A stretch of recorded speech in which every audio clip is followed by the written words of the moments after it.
बांधकाम कामगार स्कॉलरशिप योजना 26 जुलै 2026 रोजी महाराष्ट्र इमारत व इतर बांधकाम कामगार कल्याणकारी मंडळामार्फत सगळ्या बांधकाम कामगारांसाठी सगळ्यात मोठी आनंदाची बातमी आलेली आहे. बांधकाम कामगारांना आणि त्यांच्या मुलांना स्कॉलरशिप योजना देण्यासाठी सुरुवात झालेली आहे. 1 ऑगस्ट पासून प्रत्येक बांधकाम कामगाराला या स्कॉलरशिप योजनेसाठी फॉर्म भरता येणार आहे. पण यावर्षी काही नवीन अटी आलेल्या आहेत. स्कॉलरशिप रक्कम वाढलेली आहे आणि फॉर्म भरण्याची प्रोसेस बदललेली आहे. नेमक्या अटी काय आहेत, फॉर्म भरण्याची प्रोसेस काय आहे, सगळे या शासन निर्णयामध्ये GR मध्ये दिलेलं आहे. सविस्तरपणे समजून घ्या. महाराष्ट्र इमारत व इतर बांधकाम कामगार कल्याणकारी मंडळामार्फत बांधकाम कामगारांच्या पाल्यांसाठी शैक्षणिक शिष्यवृत्ती योजना इयत्ता पहिली ते पदवी म्हणजे ग्रॅज्युएशन पर्यंत अर्ज प्रक्रिया दिनांक 1 ऑगस्ट 2026 पासून सुरू करण्याबाबत हा शासन निर्णय जाहीर झालेला आहे. म्हणजे दरवर्षी प्रमाणे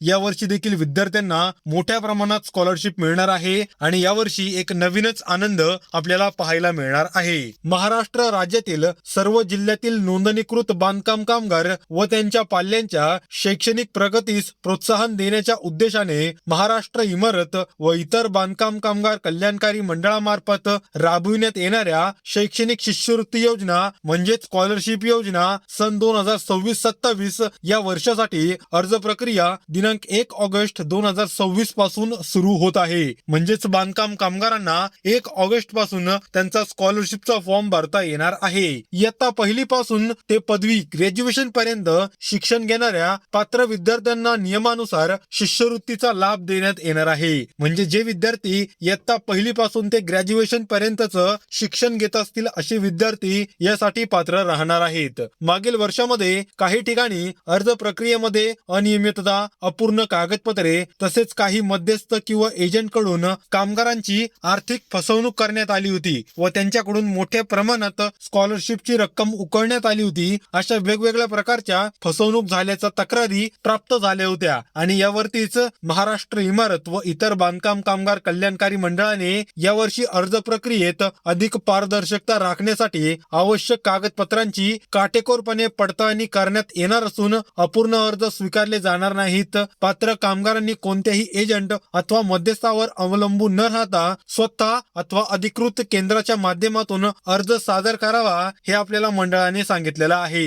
जेणेकरून शिष्यवृत्तीचा संपूर्ण लाभ थेट पात्र लाभार्थ्यांना मिळेल अशी महाराष्ट्र इमारत व इतर बांधकाम कामगार कल्याणकारी मंडळाची इच्छा आहे. आता अर्ज करण्यासाठी आवश्यक सर्व कागदपत्रे पूर्वतयारी ठेवून 1 ऑगस्ट 2026 पासून अर्ज प्रक्रिया पूर्ण करण्याचे आवाहन करण्यात येत आहे. अर्ज सादर करण्याची अंतिम तारीख स्वतंत्रपणे जाहीर करण्यात येईल. अंतिम तारीखची परीक्षा न करता पात्र लाभार्थ्यांनी लवकरात लवकर अर्ज सादर करून योजनेचा लाभ घ्यावा. म्हणजे तुम्हाला कळालं असेल की आपल्या महाराष्ट्र सरकारला प्रत्येक बांधकाम कामगाराला काय सांगण्याचा प्रयत्न करायचा आहे. आता पुढील माहिती काय आहे हे जाणून घेऊया. आता स्कॉलरशिपचा फॉर्म भरण्या अगोदर तुम्हाला महाराष्ट्र सरकारने काही अटी दिलेल्या आहेत, महत्वाच्या सूचना दिलेल्या आहेत. आपण त्या जाणून घेऊया. पहिली अट आहे ती म्हणजे अर्ज प्रक्रिया. 1 ऑगस्ट 2026 पासून अर्ज प्रक्रियेला सुरुवात होत आहे. बांधकाम कामगार आपल्या विद्यार्थ्यांचा स्कॉलरशिप फॉर्म 1 ऑगस्ट पासून भरू शकतात. त्यानंतर पुढील अपडेट आहे की यासाठी पात्र विद्यार्थी कोण असणार. इयत्ता पहिली पासून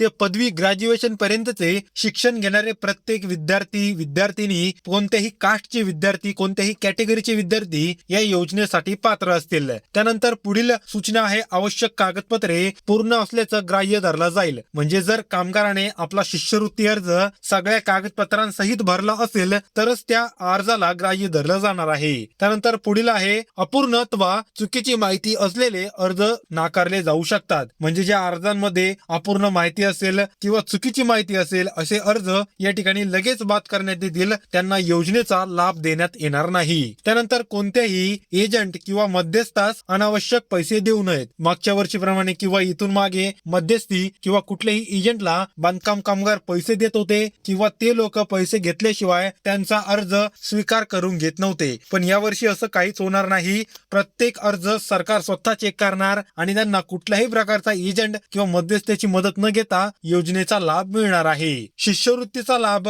पात्र लाभार्थ्यांच्या नियमानुसार खात्यात जमा करण्यात येईल. म्हणजे जेवढी काही शिष्यवृत्ती असेल, उदाहरणार्थ इंजिनिअरिंगच्या विद्यार्थ्यांना 60,000, MBBS च्या विद्यार्थ्यांना 1 लाख रुपये, एवढी कुठल्याही प्रकारची रक्कम असेल ती लाभार्थ्याच्या नियमानुसार त्याच्या खात्यात जमा करण्यात येणार असं आपल्या महाराष्ट्र इमारत व कामगार मंडळाने सांगितलेलं आहे. त्यानंतर अर्ज करण्याची अंतिम तारीख स्वतंत्रपणे प्रसिद्ध करण्यात येईल. म्हणजे सध्या फॉर्म भरण्याची प्रोसेस चालू झालेली आहे. तुम्हाला लवकरात लवकर बांधकाम कामगार स्कॉलरशिप योजनेचे फॉर्म भरणं अत्यंत गरजेचं आहे. त्यासाठी प्रत्येक कामगाराने लवकरात लवकर लागतील तेवढी कागदपत्रे जमा करायची आहेत. आता कोणकोणती कागदपत्रे लागतील याबद्दल मी या अगोदर एक व्हिडिओ अपलोड केलेला आहे. तो व्हिडिओ पहा, जेणेकरून तुम्हाला कागदपत्रांबद्दल सगळी माहिती कळेल आणि तुम्ही योजनेचा लाभ घेऊ शकतात. आता कामगार मित्रांनो, या व्यतिरिक्त काही प्रश्न राहिले असतील तर प्रत्येकाने कमेंट बॉक्स मध्ये विचारा. तुम्ही केलेल्या कमेंटचं उत्तर तुम्हाला नक्कीच देण्यात येईल. आजच्या व्हिडिओमध्ये एवढंच. भेटूया पुढील व्हिडिओमध्ये. तोपर्यंत रामकृष्ण हरी.